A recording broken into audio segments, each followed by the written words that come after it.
د غزني د اولمپیک امریت لخوا د نابینایانو د فوټسال یو 12 کسیز ورزشي ټیم پرانستل شو. مسؤلین وایي دوی هڅه کوي چې د ټولنې له دې قشر څخه ملاتړ وکړي او ورته دا زمینه برابر کړي چې وکولای شي په نورو ورزشي برخو کې هم ګډون وکړي. 12 تن از قشر نابینایان در ولایت غزنی یک تیم فوتسال جور شده و امروز رسما افتتاحیه‌اش است که من بعد ما حس داریم که این قشر نابینایان برایشان از طرف اداره ورزش و سایر مسئولین توجهی صورت بگیرند تا که بتوانند قشر نابینایانمان در ولایت غزنی فعالیت ورزشی خود را در فدراسیون‌های مختلف ورزشی آغاز کنند. له بلې خوا نابینا ورزشکاران وایي چې خوشحاله دي چې د ورزش په برخه کې ورته زمینه برابره شوې.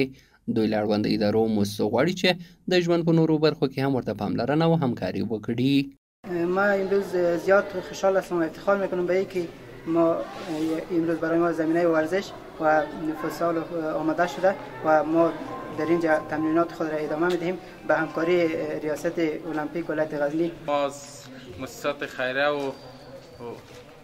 امارات اسلامی در ولایت غزنی خواهش ما است که تا زمینه تعلیم و تربیت را برای نابینایان فراهم کنند و در ارتباط با کار بگویم که نابینا اگر فوتبال توانست هر کار را میتواند و ما از ادارات دولتی و مؤسسات که در افغانستان است خواهش ما است تا که برای جذب و توجه نابینایان در ارتباط کار و